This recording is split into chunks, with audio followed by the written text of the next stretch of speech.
to Dovecraft Country, the podcast. This is episode 7, hosted by Goddess Love Jones, DKA X Factor, DKA Bad and Bougie, DKA my special sister Coco, and I'm your other host, Black Chanel, DKA the Guru, DKA the General, DKA Red Panther, DKA Chanel, and this is our podcast where two divas talk to you about the HBO series Lovecraft Country.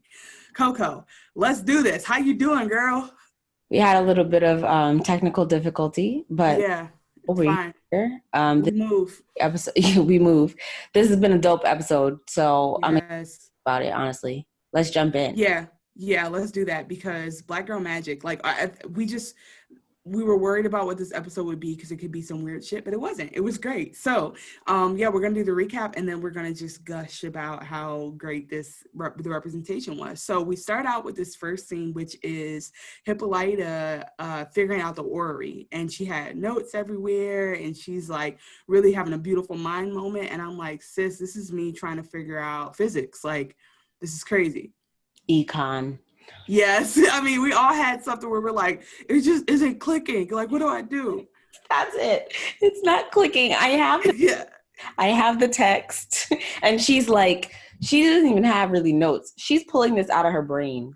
Honestly. To the paper. I'm like, Hippolyta is the type, like, she's the only bitch who can get this job done, okay? She's the only astronomer. Even Uncle George didn't have it like that. Like, all that reading didn't get her nowhere. So sis is definitely the one for the job. And I'm excited to see, like, so basically she's just trying to figure it out. She knows that there's something to it. And maybe I think that she's seen it light up before. And maybe that's how it called her in. It was probably like calling her in with light. And so she's trying to get the light up again. Okay, cool. So next, then she finds a key and she finds some coordinates, and we're like, okay, Titus is leading somebody somewhere. I don't know if he's planning for it to fall into the hands of a Black female astronomer, but that's who the fuck got the key now. Yeah, love that. She got the key now, sis. I mean, we were confused, not sure what the key was for, but there were coordinates, so we assumed that it's gonna lead somewhere. She's adventurous and courageous, and she's gonna go find out. Period. Yeah. Next scene is Ruby and Christina. Yeah. So Ruby and Christina, so interesting enough. Okay, so Hippolyta decides to figure out what's at the coordinates. She leaves D with Ruby to babysit. I'm like, is everyone close? Like, what? Wait. I mean, that's definitely a random situation. No, I guess they all did grow up together. Oh, maybe their families like know each other from like, oh yes, because Tick knew Letty. Yeah. Duh. Okay. So or remember even in episode 1, Letty was like, who is that? And come on, Ruby was like, that's Tick. He didn't grow up. Oh, you're right. Thank you. Because I was definitely for a second like, sure, you can just pull any Black young woman off right for a week. No big deal. You're just going, wherever. There also might be some shit going on because, okay, so anyway, so going back to Ruby and Christina, they are talking and Ruby's giving Christina the chance to explain it all, which is like, we've all been there when a nigga lied to us and then tried to beg him, like, we tried to beg him to tell the right lie to make it all come back together and feel like the truth. And that's really what she's sitting there waiting for. She's like, just tell me, like, whose dick was it? Who was it? That's what she wants to know, basically. Yes, but I have a bad feeling about Ruby because she's asking questions and then she's turning to the window like, is she gonna tell me? Is she gonna tell me something that I can go bring back to Christina? Like, that's the vibe I'm getting from her. So I'm just like, we can't trust you. Oh, are you jumping ahead? They're in the room. No, Ruby and Christina. Just Ruby and Christina at this point. I'm sorry. Yes, yeah. Ruby. No, yeah, but definitely we do see that Ruby trusts Christina enough to give her a chance to explain things in a way that she did not wait around for Letty to. And I was interested to see if so Ruby tells Christina, tell me everything. And I'm interested to see if Christina will mention the money. And then that way Ruby will realize that that Letty didn't even really lie to her when it comes down to it. She did, but not in reality because the money didn't come from their mom. But she knew. Right. Which was her truth, actually. Right. Right. So anyway, we'll see what happens there. But yeah, Christina is dead set on people thinking she's a good white, and she's not. We Ooh, won't be forgiving her. on category. And I didn't like, I don't know, but it didn't sit right with me the way she was saying, you know, my father is a part of a club of powerful men. And I was like, men who steal magic from other people. Like, it just was like, powerful. It just didn't sound right. I didn't like it. But I anyway. mean, yeah, it's definitely like the slave owners of magic. And then also, we skipped over this because this is the second recording. She definitely had 2 dead bodies in her basement, and she's using their blood to harvest these spells. And Christina says that she wants to be very powerful. At first, she wanted to be loved and approved by her dad. Then she realized, like, I can take this magic thing. It's like basically like when you record your demo. And it's like when you record your demo and then you realize, like, oh my God, I could be a producer and a rapper and on a record label. Like, I want to do it all. Like, I don't just want to be like the DJ for Big Sean no more. Favorite is that the way that you shifted the, Yeah. you said I could be the DJ and the. I was good at the character. Dead ass, for sure. Is one, and then the other hair flip is me changing, putting on my other hat. So yeah. Yes, that's me becoming a mogul. Christina's trying to be a magic mogul, period. I don't stand her. I just think, wow. So she tells, I'm wondering if she tells Ruby everything, because we never find out exactly what she tells her in this episode, but Ruby says, tell me everything, and she goes, it's about your family. And I said, your family? I thought it was the Freeman blood. So then we switched to Letty chasing down Hannah, running out the burning castle. And I'm thinking, like, this is weird. We find out it's a dream because Letty is... We don't know, but... In the dream, Letty is... Yes, well, we know it's a dream because she gets very pregnant during the dream. But it seems like it's like foreshadowing that she's going to become part of their family, because why would she be in this same dream that Tick has had with Tick's ancestor? No, that was interesting because it's like that, and I think that is Hannah telling her, it's like basically they should have had a fish just swim by in front of her face when it comes to dream. Because I really wanted to know, like, what does getting burnt alive in a dream mean? Like, is there representation for that? Because that's how the dream ends. And so we wake up, and I just wanted to point out that Letty sleeping in all silk is a vibe. Yes, she had. I know, like, I don't know how you would call this. A nightie, a little teddy, and a shawl. But yeah, like, so, it was so cute. But she did have to cover up the sweat stains. Like I caught that. Sis was sweating through her dream.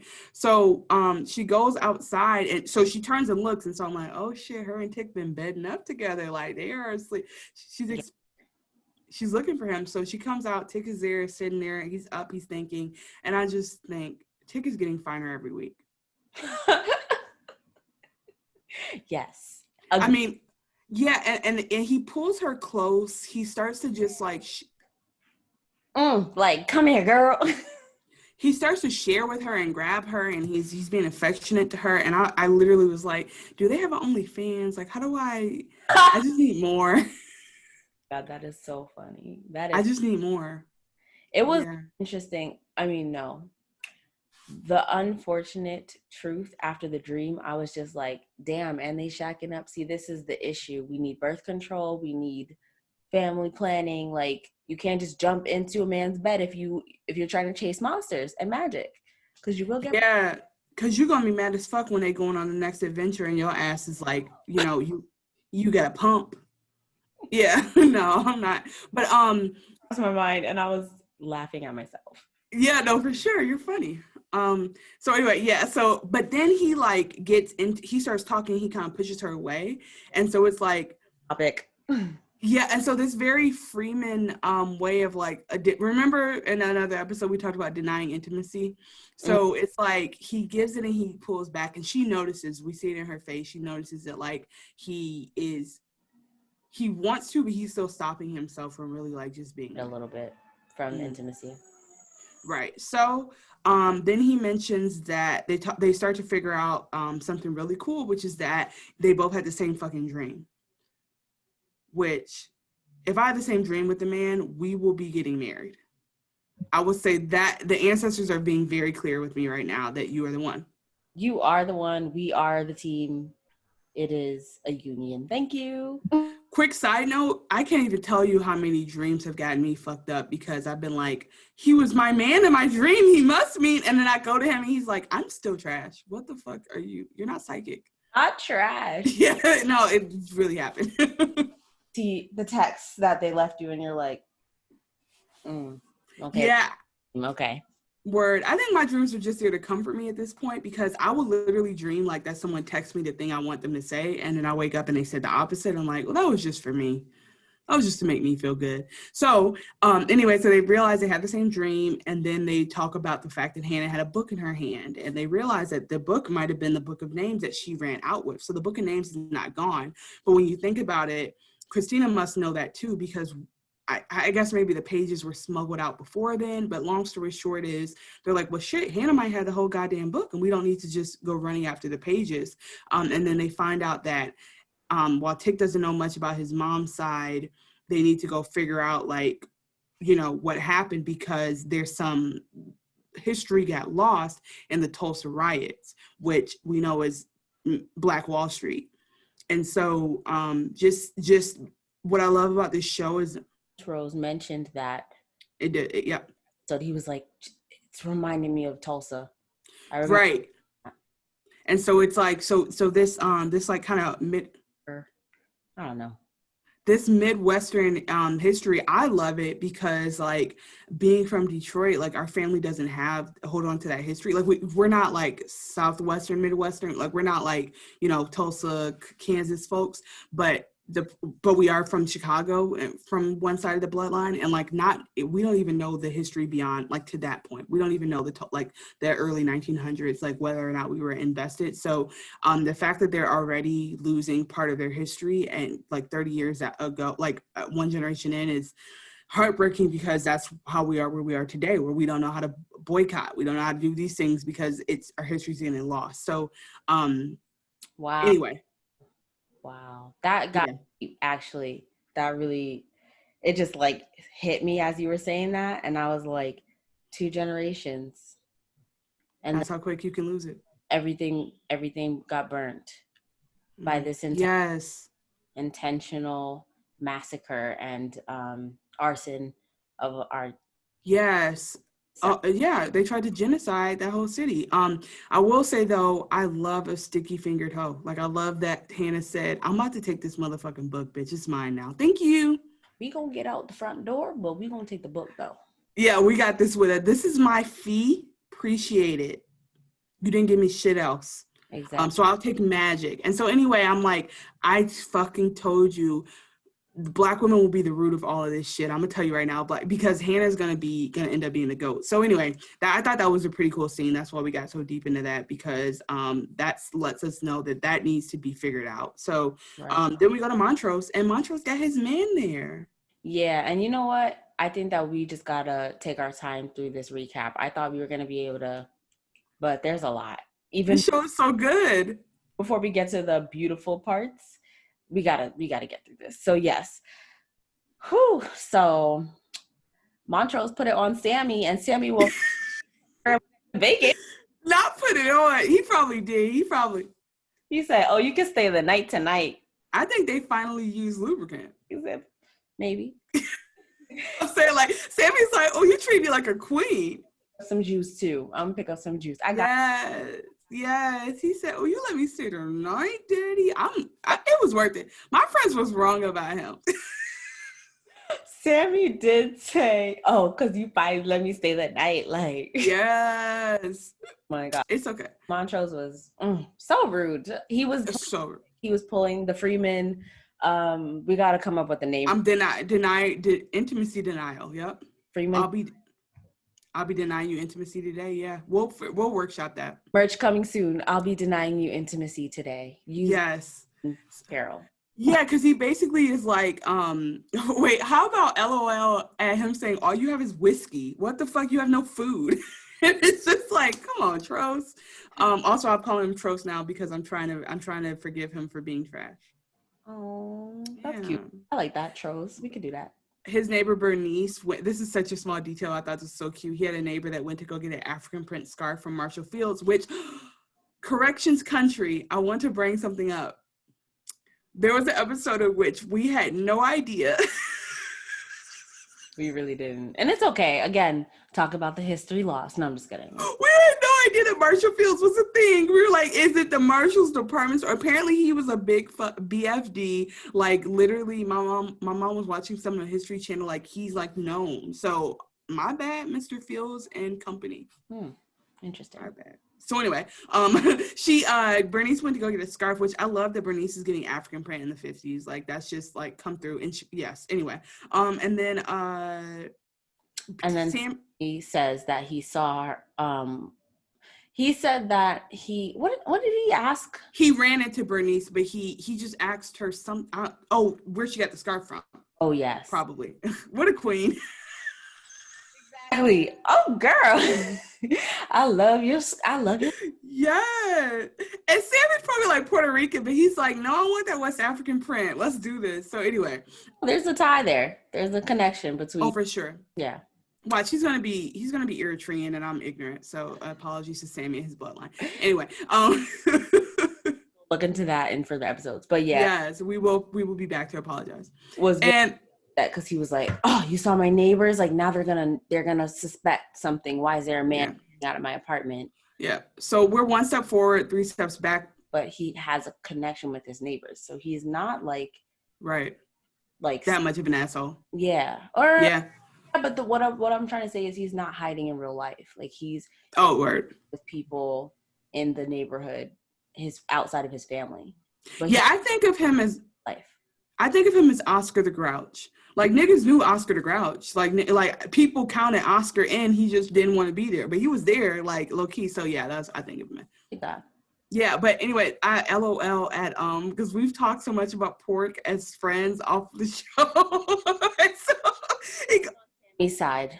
He goes, I don't eat no pork, and I like my grits firm. And I'm just like, damn, you gotta say one thing. You cannot like. You can say one thing, maybe like, hey, by the way, in the future, but you cannot trash the whole fucking meal. Yeah, he said, and the coffee's probably too sweet. But I think he was also telling Sammy that he's too feminine. Oh, maybe. Yeah, and Sammy was like, bitch, fuck you. Yeah, Sammy, I could take my grits and pork bacon and take... You motherfucking bitch. And you could just eat whiskey. Wait, I really wrote it down. He said, I'm not going to let you play me crazy this round. We stand, Sammy. Sammy, where's your spinoff? Because you and you living in your light, that's what I want to see. Because at some point, we got to let the Freemans know they're fuckboys. Yeah. Yeah. Period. It's time. So Montrose realizes he's doing too much. So he chases him out and we see... And then Letty and freaking Tick roll up in the hallway as Sammy's leaving the apartment, and Montrose has his shirt open, and he's holding him intimate, holding Sammy by the wrist. And they say, exactly, they had their mouths dropped. Exactly. For those who are just listening, the way Chanel looked one way and then she looked the other way. Basically, looked at Sammy, looked at Montrose, and looked back at Sammy, then looked back at Montrose. And Tick is like, okay, so I had trouble because we already knew, and we've been wanting Trost to come out. Yeah. We've already wanted that. But I didn't really think, like, we're thinking about him as a character we just met. We're not thinking about him as a father who raised someone under the guise of a certain identity. Yeah. So I was trying to say, let me really just sit down and really feel Tick's feelings right now, because I'm thinking about it as if, oh, duh, but like, if this happened with my father, what would I do? I mean, and I know what I would do, but what would I do like in this context? Right. Yeah. It was definitely an emotional scene, and very much. It's tough because he has to use the F word, and then yep. It's not because he tries to hurt him. No, if it's like, I can't accept you as this way, but what we see in a few like moments is he's angrily running down the stairs and he says, no, Letty, you don't understand. Like, he used to beat me and try to say that, you can't be too sweet, boy. So basically he was beating me because of his own insecurities. His own a man. Yeah. Him internalizing his own hatred. Yeah, like also there's an interesting piece, this small part where when he calls him the F word, Trost goes, I'm still your daddy. And he takes his shirt off. And he said, yes. And it's just, and he was like, get the fuck out of it. Like, it was just like a whole back and forth. And them grown folk business. Period. I mean, honestly, he kind of has a point. Like, why is it your business? But he says, and this is a good question, did mom know? And he's like, yeah. And I think that hurt him more because he was like, oh, I'm the only one who didn't know. Or maybe he's like, well, mom wasn't happy. But the good news is this is open the gates for him to figure out his real lineage. Yeah, it did. So Letty finds out, oh, snap. Yeah, Letty stays behind and is like, hey, we did have one quick question. She said, well, we came for business, so I have questions for you. Let me just get out my notepad, actually. Yes, real quick.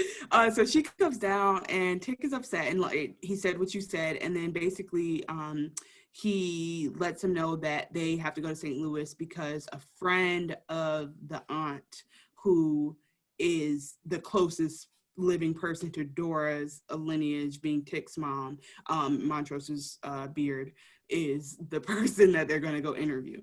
And so Tick and Letty are. So what they were saying was, they bring up the Tulsa riots. Letty says that this cousin that they think lives in St. Louis survived the Tulsa riots. And yes.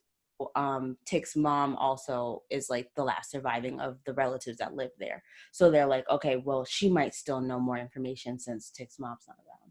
Yeah, basically she's the only one linked to all those time periods. Like, and I think her name's Esther or some shit. I don't know, some type of wonderful older auntie name. So yeah. Yes. Okay. So next thing, go back to Ruby being babysitting Dee, and Dee is the fuck over it. Yeah, she. Can't blame her. I mean, yeah, because especially as the child, the actual minor in this situation, you're getting no details.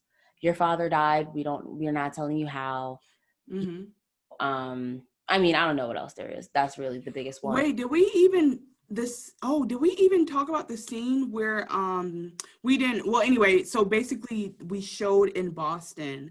Remember when Hippolyta turned back around? Right. Yeah, she found the cover of the comic book that Dee wrote, and so she hasn't told Dee that either, but that confirms to her that wherever she was, so that was either, I swear that must have been, how the fuck did she find that must have been the Braithwaite residence burned down. Yeah, so she probably went to exactly where they marked off on the map and then drove around until she could find something. I mean, obviously they made their way by foot to the mansion, but there must be a driving path. So I'm sure. Yeah, that dumbass bridge. Exactly. She probably just drove around until she could get in there. Yeah, but anyway, so I only brought that up because so now she's on a mission, but like Dee is the furthest from all of this now, and people think they're protecting them, but when you think about it, no one here is being protected because they should have had a family meeting, period. Yeah. Listen, because everyone needs to know who not to talk to. Christina, William, maybe Ruby. Look, I'd be like, look, sign this little paper right now saying you will not call the mental hospital. I got to tell you something. I promise you, I'm not a danger to anyone. Let's talk. Monsters. Like, I promise, and they'd be like, but they saw it too. It's not just me, and then go from there. But anyway, yeah, it's funny though because it really would have had to come from the whites for them to understand it. I don't. Anyway, I do want to point out that Ruby has on some peep toe wedges, and they're it. She is fashion forward. She for sure is. That was the last thing that she took out of Marshall Field. Right, she said, yeah, she walked out with them on her naked body.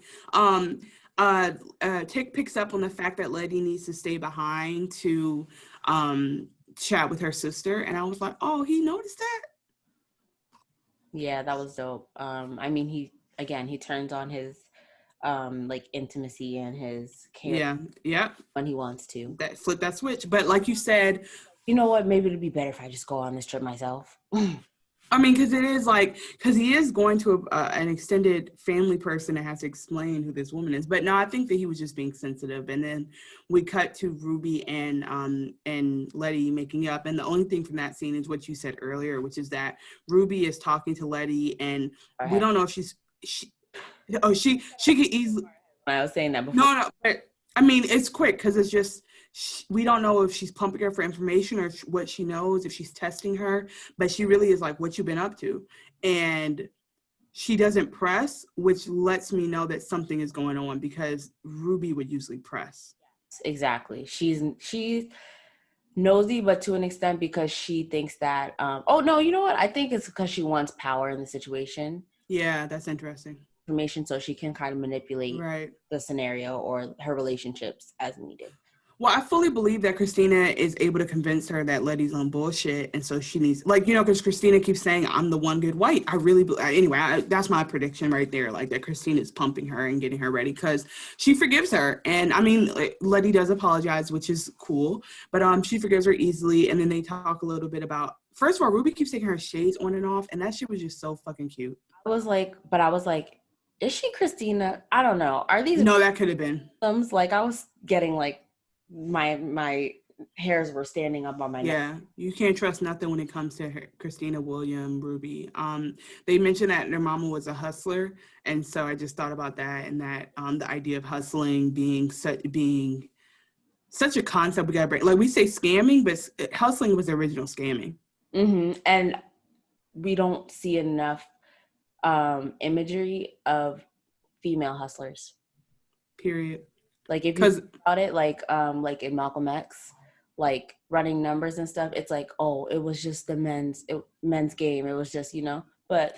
You just brought back my favorite memory from high school, which was the Common music video for Testify. And what? Oh, when Taraji was on the stand, and then the whole point of the song was that she was actually the queen pin, and just I watched that video 12 million times. Okay, anyway, sorry. Definitely something that it would be interesting to see if there's like a little clip of her mother. Like, I think that would be really, I'm sure they're going to do it. They talk about these women. We better see her mama. They have to show what they look like and what they were doing. Yeah, so Hippolyta's on the road. She's going to them coordinates in somewhere. Did we skip one part about Letty's pregnant scare slash like? Not there yet. Okay. Yeah, well, it's just because it's the same people, just in chronological order, because that'll be later this night. But we see, because it's still day and Hippolyta's driving, and I think the police are coming up behind her, but no, it's just a black lady on a motorcycle. That was I had a lot of favorite moments in this episode, but she was like, "Hey, sis, yeah." She was like, "Woman," and the woman was like, "Yes," and it kept on going. Then that it was like, yeah, it was. Yeah, she was like, friendly road, we good. She was like, Rough Riders don't get shit on me, and then she pulled off.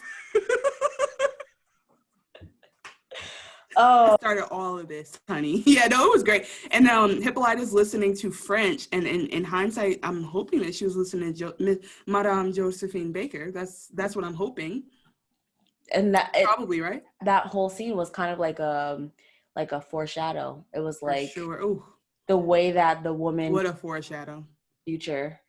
Yeah, because okay, we'll come back because I'm getting feelings already. Okay, so anyway, Tig is there with the family member attached, and I just wanted to point out that the lady sitting there telling them the story, they showed a picture of her and her husband, and Sherman was fine. That's it. I missed it. Yeah, it's such a small photo, but I'm just like, okay, oh, the barge. They and then she said the book definitely got burned by the whites, and I am depressed. This is like the friend of Tig's relative.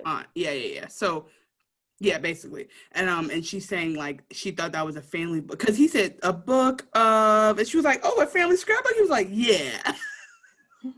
Yeah, she was like, oh yeah, it's they burnt that shit, baby, it's gone.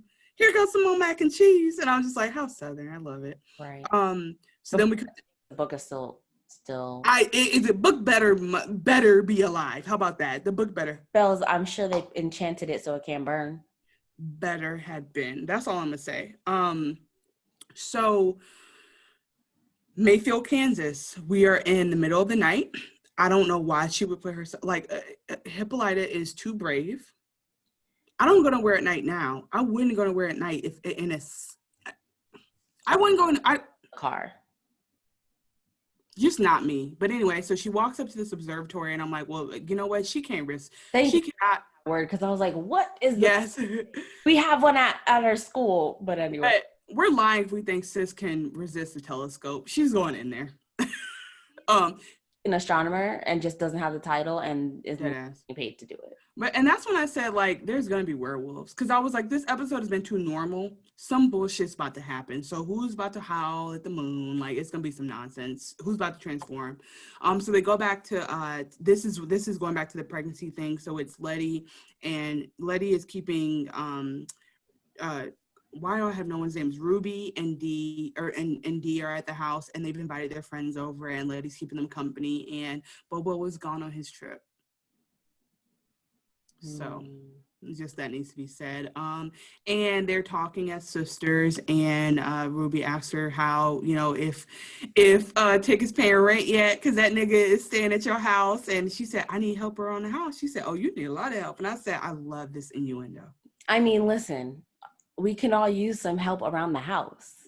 Period. Listen, I need help tonight. If anyone can help me, please apply, because I'm accepting help.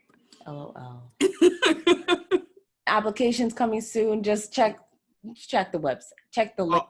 Thank for sure. Oh, we'll have to create some social just for that, because I would love to have, because we also have some other projects that are still in beta, like our We Love Black Men podcast, that will never make the light of day because you niggas get on our nerves, but we will maybe one day bring that branding out and have an application. You can be a We Love Black Men Bay. Anyway, so you love that? Yeah.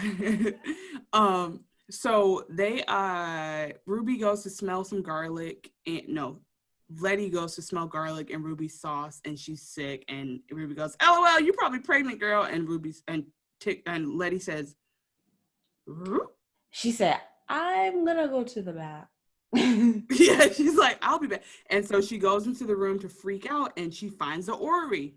Right. And it seems like it was still spinning. I don't know. Yeah. Show it. I don't think they showed it. Was the tack still spinning at the end of Inception? Yeah, it was. I don't know. Huh.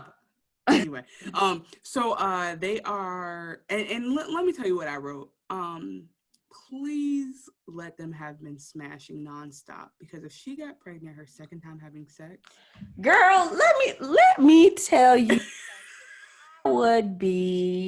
I is pissed. I'd be like, you tell me I can't do a do-over?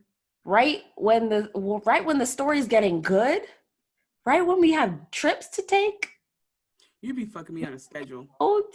You'd be fucking me on a schedule. I'd be like, we got 8 months to get this in. But we got 8 months, so you're gonna have to do this 3 times a week. We can alternate Monday, Wednesday, Friday. But I'm getting this experience anyway. Right. We agree. So anyway, Tick notices back real quick. He notices a weird birthmark or tattoo on his family member. There's a mark. Yeah, there's a mark. There's a mark, maybe. Right. Yeah, maybe it was an F, because it looked weird. And then he gets a phone call, and the lady catches him with his shirt off, which is LOL. I used to look. No, she was probably like, who is this nigga got his shirt off? Boy, put your shirt back on. And then Letty calls to tell him that she's seen the coordinates. And I was just thinking, like, Christina got them phones tapped. Yeah. There's no way all them phones aren't tapped. Anyway, that's just me being paranoid. But yeah, and Ruby's listening in. But again, is she working for Christina, or is she trying to figure shit out herself? Because Ruby is tapping the phones as Letty speak. Yeah, she don't need to do it because Ruby's gonna report back. Yeah, so and also just before we leave here, I would like to practice becoming pregnant with Jonathan Majors. That was something I would be interested in. So he would be my first We Love Black Men bae if I could choose one. Yeah, we'll definitely get that application out soon. Thank you. Send it right to his representation. Okay, so she's back in the observatory as Hippolyta. She's trying to figure out this little machine thing. She taps it and it turns on, which made me mad because that should never work. It's a little bit more like give us the pie. I don't know. Yeah, it was just but again, she's the only person who knows how to figure this shit out. So I was just like, sis, you got it. You're just gonna have to tell me when it comes on. Because I don't know. And then we hear the police coming or we hear something about Captain Lancaster. I'm like, oh fuck, this is Chicago police. Why are they all the way out here? Why today? Why right now? So but though. Just in terms of her calculations. Say again? In terms of Hippolyta's calculations. What about it? They came before the police. She was doing them correctly, you're saying? Oh yeah, no, she had already started, yeah. Okay, she was like in Yeah, no, she was in the zone, and then we hear them coming, and so she hides, but the machine's already on. And while they're going through it, here come Tick like a motherfucking action hero. So the time sync up. But mind you, like the police are like punching her in the face, like they're terrible. And it just made me think of Sandra Bland. Like I know that everything is not about that, but you know, just thinking about how whenever I'm scared whenever I see police grab a black woman because I know that it's going to be as gruesome or brutal as with a black man, but it's not going to get the same kind of like conversation around it. So anyway, I was just like, they're going to fuck her up. I was scared about that. And then some weird shit starts happening. Yeah, it just, the portal opens. One of these police sucked, or no, they Girl, yeah. I wrote, not throwing this nigga into the time-space continuum. Like, where did he go? No, exactly. And he didn't get spit. I don't know where he's going to end up. So I'm definitely like, when she was doing the calculations, I was like, is it taking you to a specific time or does this just help the portal activate? Like, I wasn't sure. She was naming some. Yeah, who knows? Imagine you see the photo of Jesus and the 3,000 fish and bread, and it's a police officer there like, thank you so much. I'm so hungry. Yeah. Gun like. That's it, yeah. Wait, can we do another one? Well, you see the Beatles on the crosswalk, and it's this nigga like, you're jaywalking. No, you don't. Video when the guy is just running and he goes, hold up, let me tell you something. I'll have to send it to you later. Okay, great. Yeah, we'll post it. Wait, okay. How about here we go. Yeah, wait. How about what's the movie Cool Runnings? He's on the back of the bobsled. Dead. I'll be dead. That's it. So where are we transporting this cop to? Anyway, okay. I really want to. That's something I want to remember. They show like where he ended up. I want that to be the very last scene of the show. Like we just see him on an ice cap with a polar bear. It would make sense. If anything, it makes sense. Yes. And then right after that, Hippolyta shoots a cop. So yikes. Because and they should have thrown him in there too, but that was confused. I think they didn't know what the fuck was happening. Because I would have definitely, if there was a hole to put a dead cop, I'd be like, sorry, this is where you're going. Just in case, like I'm already fucked. You know, it doesn't matter if it was accidental or not. So then she gets sucked in just by the force of it. And she's on this planet that has like ice or glass or something. And I put that the ship looked like a pretzel. And then these big giant alien droids walk towards her. And mind you, her hair is not moved. I just wanted to point that out. It's so sci-fi, it's so otherworldly, but it's also like what we know of the planets and outer space is like you can't breathe without spacesuits. So I was just chilling. She gonna die? Like what's gonna happen?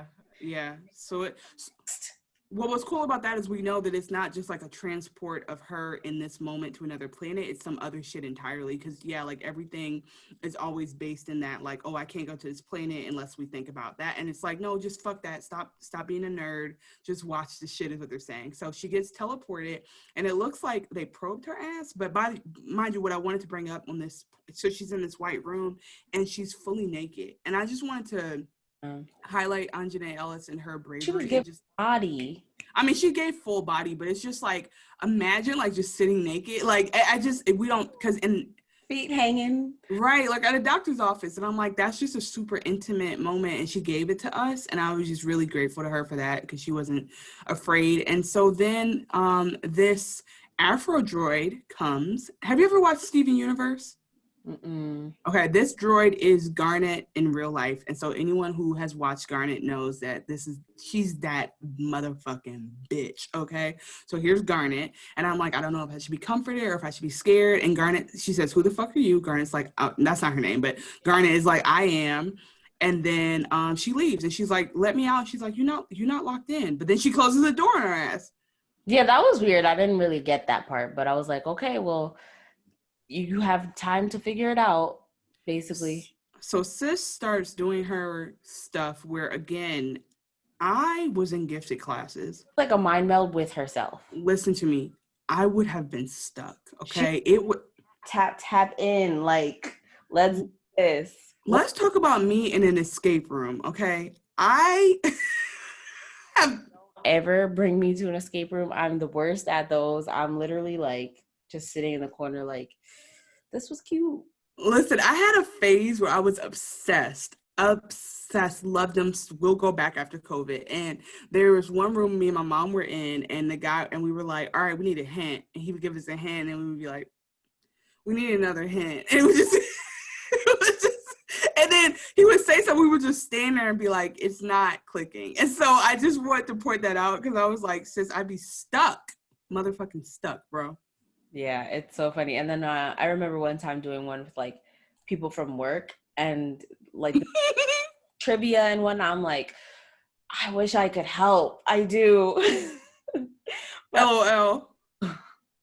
I wish I could help, but I'm just gonna sit here. Love that for you. This was really fun though. Thanks, guys. Yeah, exactly. Like, this is great. Glad to get to know you guys. So she mentions Gustave Ami, who I don't know who that is, but that is, they talk about how the future won't have gravity and no planet is sustainable. Writer, a sci-fi writer or something. Maybe, hopefully, because I don't know that nigga. And then she started doing numbers. I just wrote this down. I was like 10 to the power of 192. So the fact that sis is calculating anything to the power of anything, ridiculous. And then she says, there are 63 excellence. She says there are 63 trillion celestial panoramas, and then things start floating. And she's just enjoying herself. That's all. I just wanted to bring up how fucking smart she is.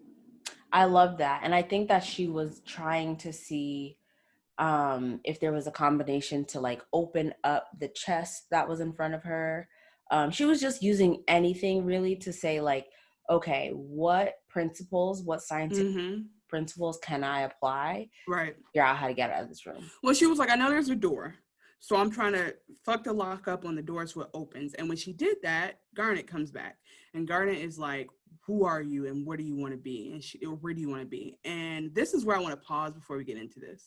I get emotional. Listen, this next, it's awards aren't even important, but recognition of art and the historical relevance of never seeing us.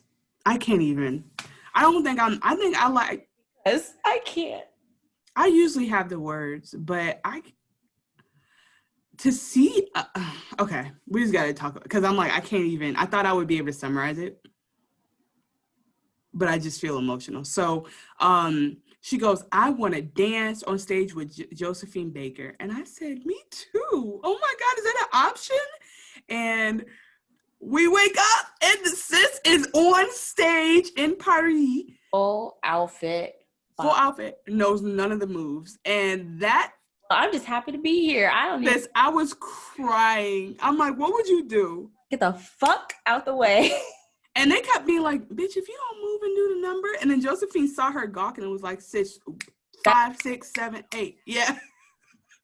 We are not on that move. Thank you. Right. And it was just so funny because I was like, that was like a comedy, like, that was the comedic moment. And then it goes into a whole thing where she just settles into the mother. She's just there. Yeah. She becomes a part of the group. And I'm like, bro, this isn't even a momentary memory. This is her just hanging out with Josephine Baker. And then, okay, first, I can't even like. Mind meld. Oh, I can't. Okay, so then. Favorite scene, really, because I just was like, Josephine Baker was so much more than any story could tell. And I don't know, like, if they're like stretching the truth or whatnot, but like just the way that she was saying, I loved when she said, I just feel like a star, but like not like a movie star, like a real celestial being that's like there and then dead. Yeah, she said magnificent, ancient, and already extinguished. Bitch, that's a tattoo. If that's not your tattoo, that's my tombstone, bitch. That was so just deep, like it. Whew. And then for them to transition into like feeling like they could never. Oh, hold on, don't go past it. I'm not even there yet. Sorry. In Josephine Baker's scene. Oh, okay, yeah. Keep on. Well, what I was saying is like when they could never, as like Black women, like really live to be who they wanted to be. Right. Well, so or imagine for themselves. Right, because I want to talk about that too. I just wanted to add that like in them showing her being with them, she becomes a part of the troupe, and they show like just the lifestyle of Black women in Paris. And I'm not even about to bring up niggas in Paris, anything like that. I'm just talking about like the Renaissance era, and women they were badass, like they were independent, free women. They did whatever the fuck they wanted to. They were queer. They like there was all this representation. And so here was Hippolyta just saying, I don't give a fuck about nothing. She was smoking again. This bitch don't smoke.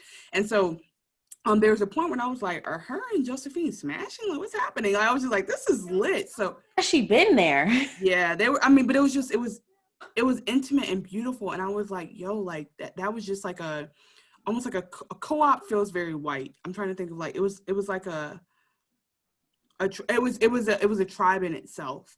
And so yeah, it was just beautiful. So yeah, so they get to a scene where she's sitting there and she's close enough with Josephine and just talk to her about that. But like even just that feeling, I was like, damn, that's where I need to be. Like I need to be somewhere else where they're unencumbered by because at the same time people was wearing poodle skirts in America. You know what I mean? So like just the sexuality of it, but like how it wasn't about sex, it was just about freedom. So she talks about being a star. I wrote, damn, America sucks so bad. Like I cannot. I wrote this. She said, Hippolyta said, I realized that I became the exact kind of Negro woman white folks wanted me to be. It's a smart way to lynch me without me noticing the noose. That makes me furious. That down. Yeah. What I was generally is just like, it's basically talking about how racism interrupts the pursuit of like personal freedom, and then it also really lowers your self-esteem, like obviously, but also like literally. I thought a lot about like this idea that people keep saying go back to your country if you don't like America, and it's like, nigga, America sucks. Can y'all just be honest about it? Like it sucks. Like you're talking about freedom, but you're literally talking about you're talking about economic freedom. You're not talking about personal freedoms, because there's a lot of shit I have to do. I have to pay taxes. People who do not have personal freedoms, period. Probably you. So as that's what I'm saying, like, it's like you want to talk about freedom, but you're talking about that versus socialism. Like that has nothing to do with what we're talking about. And so I think that talking about fighting for freedoms is very interesting because it goes back to this idea that we would all be living under this regime that would be so terrible. And it's like, nigga, look around. Where are we living under now? Do you think we're so much better? So anyway, I just was like, I just want to reiterate that America fucking sucks. She talked about how furious she was, and she said, I just want to kill white folks. And I said, I don't want to say this, but I feel you, sis. And then she said, I hate them for I hate myself for letting them make me feel small. Yeah. Just my girl. And I don't want to kill any white people. I just feel that feeling of like, if you ever give yourself a second to think about all the things, you have to be angry. It's like if you're gonna sit down and watch Malcolm X the film, you're gonna do that on a Friday when you don't have to go into work the next day. That's all I'm saying. Some feels. Because you're gonna remember. Anyway, I that's a whole different. That's a Freedom Fighters podcast I'm starting. There was one more part, and I wish I could remember. Yes. But when they did the toast, she said something about we have the power to we know how to create and when to destroy. That was it. I think that was the other episode title I wanted to put forth. Actually, not think about it, so we can vote later. Yeah, but yeah, I love that. I love like honestly, the visual was like 60 women and one man, maybe one male presenting person. I just can't. Just one big room full of bad bitches. Listen, I was like, I would like to be there. There's playing. That's all I'm saying. Moulin Rouge. Like, oh yeah. But how about like, they're probably on so many drugs. Just think about that too. I'm like, that's a whole mood. Like escapism. Yes, no, for sure. Because I'm just like, imagine being in that environment and your grandma's you need to call your grandma on her birthday. You're not doing that. You're not doing it. Like, that's the only, that's the only trade-off. Wasn't like, probably her mother, but anyway. Well, I think it's further back than that, but. Wow. Okay. That was Josephine Baker. That was France. I know the words to describe this movement and this time. It's not coming to me. Josephine Baker deserves her own fucking podcast. She was, like you said, she's beyond a story. Just know that like I aspire, and she's one of my legit like heroines. So I would just say that like, thank you for bringing that into this show. Thank you for us just having another moment to imagine who Josephine was. Black women. So then she says, I'm Hippolyta. And we go, okay, so I guess she didn't figure it out, the tap your heels 3 times, go back to, and we wake up, and is she back in the pod? No, bitch, she is on the ground in some Sahara, like a desert type environment, surrounded by a group of women who, this is not who they are, but it just reminded me of the Dora Milaje. Yes. I was about to say that. For sure. So she's learning to fight now, and it's like, well, sis, like, whoa, oh shit. I mean, I think that every scene at this point is just about like free Black women. It's like the pursuit of your freedom. I think it was it Nima or Nija? But no. So she's being trained by this warrior goddess, and I didn't write the notes as well, but she's giving a speech to all the women who are training with her, and it's so funny because like Hippolyta is trying to learn how to fight back while she just keeps going to speech. Like she gets interrupted, she don't miss a beat. So she talks about how y'all thought y'all were free, but you had the freedom of a well-kept slave. So I'm assuming that like maybe there was freedom in the sense of, okay, this is 2 things actually, because it's starting to click for me. I think that she was saying like the freedom to be, I think there is somewhere in history, because I don't believe they made this shit up. There has to be a tribe of women who, after being freed from slavery, reconnected to their African roots. Or something on the continent. Like this had to be something. This is not made up.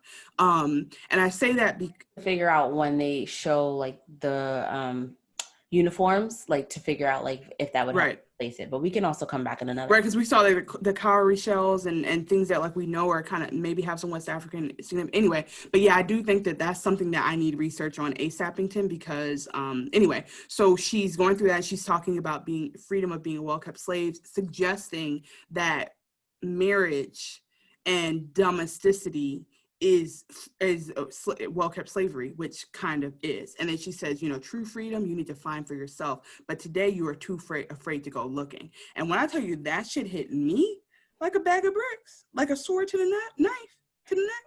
Oh, that was ow. Wow. Yeah. No, I mean, but I need to hear it because again, like now we're just thinking about, again, we talk a little bit sometimes about capitalism, more so in our personal chats, and just this was a really good reminder to think about, like the shackles of fighting and being a part of a system that is meant to have losers. Anyway, that's another thing. And then they go into, so she fights, she trains, she gets her fucking swag back, she wins, she receives her crown, her helmet, and it is a mix of like the ancient Greek, like Alexander the Great style helmet, but it has like cowrie shells on it, and it's just beautiful. It's beautiful. And then they go out to fight, and I'm like, are these niggas Confederate soldiers? Yeah, I was very. Where the fuck are we? I mean, maybe like it's like slightly historically accurate, and then maybe now history is like mending into itself. Or maybe this is actually, I mean, it could be accurate. I don't know. No, I'm sorry, not accurate. It could be not Confederate soldiers, but I was thinking British soldiers, honestly. But we'll have to see. So yeah, it could definitely be in a whole nother country. It was just them things really seem like Confederate uniforms, whatever. Anyway, but I would love to know what we're open to the insight. Yes, thank you. Teach us. Also, just your observations and guesses as to who is being represented in that scene. Sure. There's a natural haired black girl somewhere getting a PhD on this topic, so we'll find her. We'll find her. If you have a weave sis, we'll also find you. It's okay.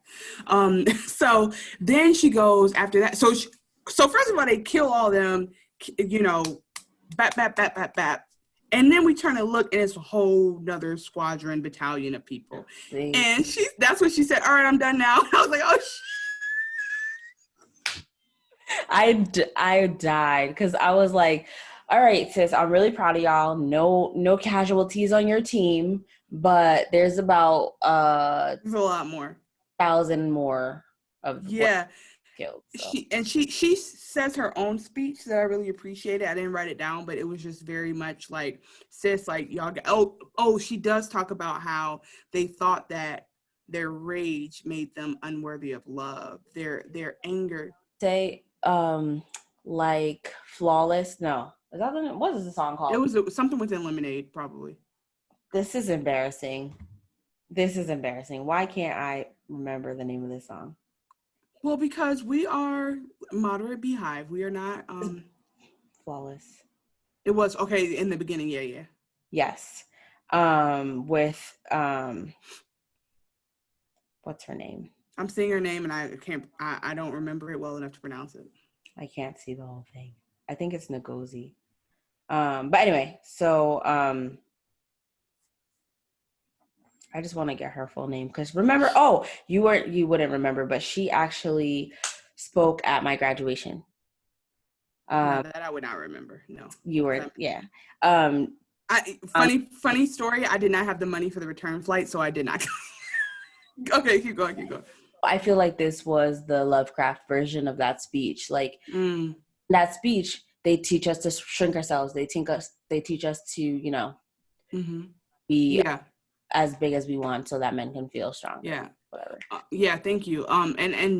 Yes, I totally agree. I would just add that because the idea of rage really resonated for me because rage is very hard for Black women to own and display and live with. It's just and so she just basically talked about like we're no less than because we're not those things. Yes. So then she goes, I am George Freeman's wife, and she wakes up in the bed with him, and I was like, does Black love conquer all? Like, what is it? Ew. Oh, LOL. No, I miss Courtney B. Vance. I do, but I was like, yes. You felt let down. Well, okay, so she says that, I love this because, regardless, right, well, if you're in mourning, the idea of being back with your, like that, just being back with your person is something else. So she talked about how she thought that tired and sad and missing him, but she was actually angry. And I remember hearing in some show, but I know like some therapy episode of a show, that depression is internalized rage. And I just wanted to think about and talk about that in the sense that so much of people like giving up on life is them not being able to fully express how hurt they are about life. I think there's something in there. And then she told him, I've been shrinking. I thought you saw me, but you also let me shrink myself. And I was like, if that's not the prescription for my past relationships, I do not know what it is. It's funny. I really thought that she was going to say, I was angry because you had been cheating on me this whole time. Laughing my ass off. She was going with it. Yo. She said it all and was like, oh. Hey, sis, you okay? Oh, no. But I definitely thought that's what she was going to say. And then that's why, because he's Tick's father. So I was like, all this time. Oh, interesting. Oh, shit. House. Oh, she doesn't know. Oh, fuck. She don't know yet. I don't think she knows yet. Yeah, LOL. But is that petty? If the nigga's dead and you only have so much time to talk to him, do you talk to him about him cheating, or you miss him? Just so you know, you didn't get one past me. Hello. me at death. What did Sammy say? Last time you're gonna be playing me out in the street. Yeah, listen, me at Heaven's Gate's like, okay, y'all don't have to let me in, but I need to see him. Brett, tell him to come to the gate real quick. I need to talk to him through the gate. Oh. No, sorry. No, him, Peter. Him, right there. Yes. Remember, I know now. I knew I was right. You fucking lied. I don't know how you got the fuck in here, but I'll see you. You'll meet me down there eventually. Thanks, guys. I got you. Thank you guys so much for letting me to the front of the line. I'll go back to the back. Don't worry. Oh my God, that is so. I love that part. So, I need to talk to you through these gates. I see you. You eat with the shrimp fountain. I see you. Hello. Funny. That was a good place reference. Okay. Literally might need to figure out how to make, because it's hilarious. Okay. So Shrinkage, that was the other episode title option. So then she goes, wait, what'd you say? I said it's accurate. Oh, absolutely. Yeah. So she goes, let's explore. And she grabs his hand because she's starting to get the hang of it. And she goes, I want to be a pirate explorer. And they come out in space suits, and we hear another like the montage of voiceover of more Black art, but like talking about how Black people are a myth, we are not reality. And I said, bitch, I found my Halloween costume. Same. I was like, like, I think we are. It was so cute. Oh. This is why I'm dressed like this, because I'm a Martian too. It was beautiful. I'm a Venetian, I guess. What's a Venus form? I'm ready for Venus. I'm a Venusian. I'm Venusian. They're just exploring. They're finding alien life forms, and they're just scientists for no fucking reason, like just because they can, because they discover some shit. Like I would just be looking at the ship. They're taking notes. They got tablets. And all I wanted to say about this scene is fuck Earth. I was just like, Earth is so shit. Gotta be something more out there. We are so confined by all of the oppression and microaggressions and just day-to-day BS and the world and global warming. There's so much more. Period. Actually, fuck Earth is about the next scene, but it applies. So then the bitch is she's just an astronaut at this point, okay? And she should have been in NASA. She's another hidden figure. So she's out there, and here comes us back. Listen, here comes Garnet, and Garnet is like, hey sis, you figured it out. And she's like, I know, sis, thank you so much for the introduction. I needed that push out in there, but then I got it figured out. And she's like, big Black woman. Yeah, and she's like, all right. So you can come back with us to the crib now. You're one of us. We can take the shit out your arm. You'll be good. And she was like, oh, but will I never be able to go back to Earth? And she's like, yeah, but bitch, look what you just did. This is not what happened, but this is basically, if you don't have to watch it to know it, the scene. And this is and what's happening. Yeah, I mean, Basically. And so, yeah, but anyway, what actually is said is like, you know, you can come back to us now. Like, you figured it out. You know how to transport without what we can take the probe out of you. We can take all that gear we put in the like the chip or whatever. And she was like, but D needs me. And so she was like, do I have to go back? And I was like, no, fuck Earth, don't go back. It's not good here. And she said, like, how can I go back knowing I have all of this inside of me? And Hey, I was like, girl, you're gonna have to figure out a way. Like, you gotta continue to explore. If they kill her early, listen, you're so sad. but wait, that's me when I realized that I can't be high forever. I was just like, not me having to go back to regular life. That is hilarious. So I mean, it's just the cutest thing ever. I can't wait to put the picture of her in space on my phone.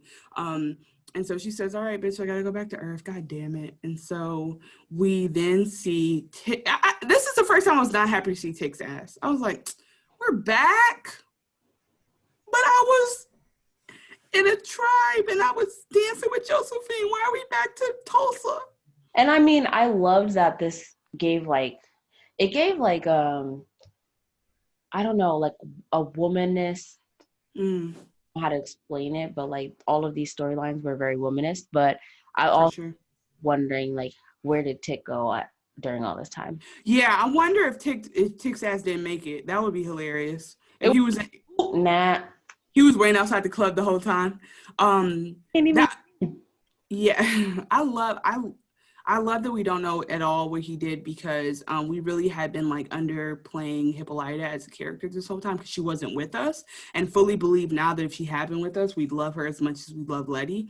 And I just want to bring that up. Like, every Black woman has her own story. So anyway, Tick comes out and he's like, Auntie, where you go? And he realizes that, oh yeah, we killed a cop. And then there's a book called Lovecraft Country by George Freeman. And did I write down? It was like Journey of Worlds Within Worlds, which experience. So I'm wondering, like, book was from her changing the future or what he wrote before he died. I just wonder. Who fucking knows? It was. I hope that it was just like she threw it out of her portal. Like, here y'all go. I might not come back, but there you go. And yeah, it's gonna be interesting. Universe. Yeah, and so but we don't see her come back, so I don't know if she changed her mind or if we'll see her. And that nigga is like, oh shit, bitch, I got a jet, got a blast. And so he runs out. You catch what the other thing that he picked up was? It looked like a laptop, and I was like, wait, what is that? He grabbed the book, and then he grabbed something off the table, and then well, I guess she had always had like a notepad. Oh, maybe, okay. Yeah, and so he grabbed that and he ran, but of course he's not thinking about the cop who is laying on top of the comic book cover that was made by D. So now it has with her motherfucking government name on it, Diana Freeman. And it's like, can it get any worse? So, So good news, bad news. Good news is these cops know it's some magic shit. So although they're gonna fuck with her and fuck their family up, they know that there's some magic shit going on, and so I think that's gonna stop them from just going straight into like, oh, I'm taking you to jail. They have an incentive to figure out what really happened, because it's part of their long-term goal as a lodge and all that stuff. So I'm not saying it's gonna be good. I'm saying that it's gonna be trash, but it's a little bit different than just like, oh, because in normal life, she'd just be in jail. Right. That's it. No investigation. Wow. So we actually at the end of the episode, but the last scene was so small compared to everything with Hippolyta. So do you, are you ready yet to talk about, you want to just summarize what that was? You're not there? Yeah. Summarize what? Oh, just the Hippolyta feelings. Oh, I think I got them all out. Good. Okay. Yeah. I would just say that, like, again, shit was beautiful.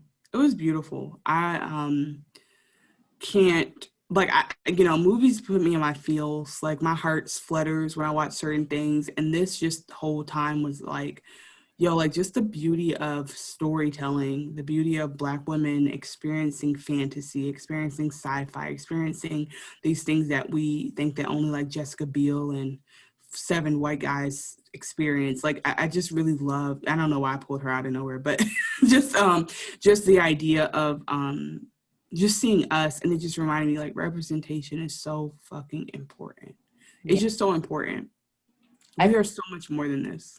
The only, like, to bring it down a little, like on the unfortunate side, seeing Ruby's kind of demise almost, because she's at like, really just being controlled by Christina. She thinks that she is gaining information and gaining power and leverage, and she really has no power, no leverage, and is very expendable. And I just feel like she's probably gonna be killed at one Well, point. that's the critique. Oh shit. Oh, that's quite a prediction. I mean, that's a critique though on any Black person thinking they can win within the system, right? So the idea of, well, let me become a better capitalist and therefore my family will be good is actually not fixing the real core issues, because all these systems, policing, capitalism, all that stuff is based on racism. So we already see that, like, if Ruby doesn't want to let go of that thinking, like the Marshall Fields is the answer thinking and all that stuff, if she doesn't want to shift that, then that is what it is. But I'm hoping that she can trust Letty and they can redeem their relationship, and through that they can overthrow Christina, because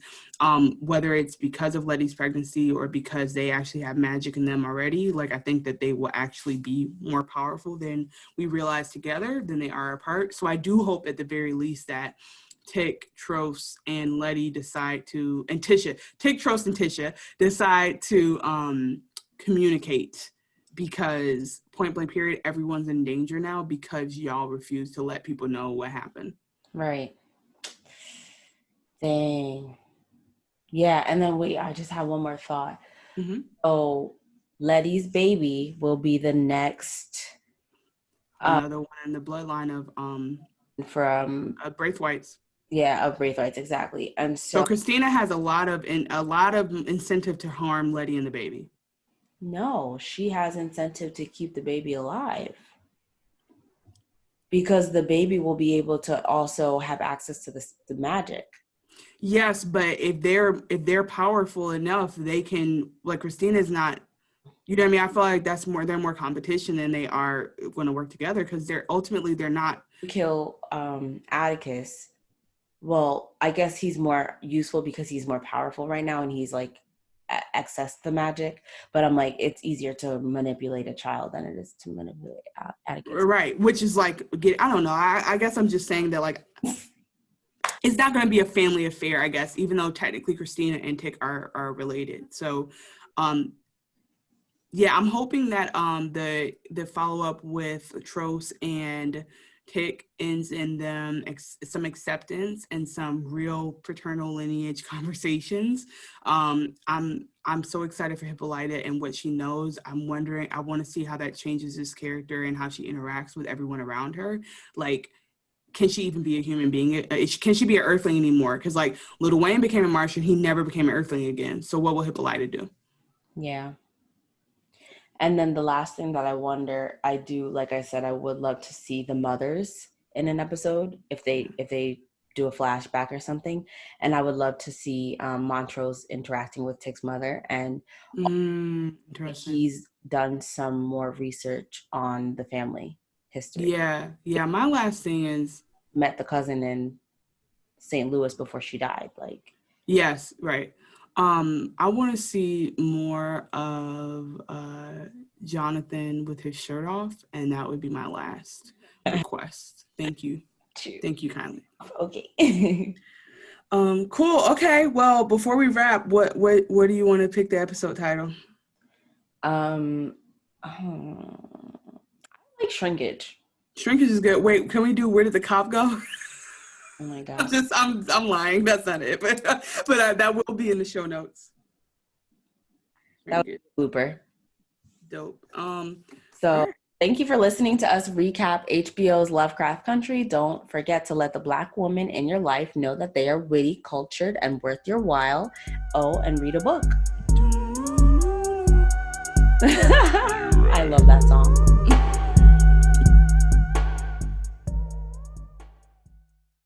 Word. Spesh.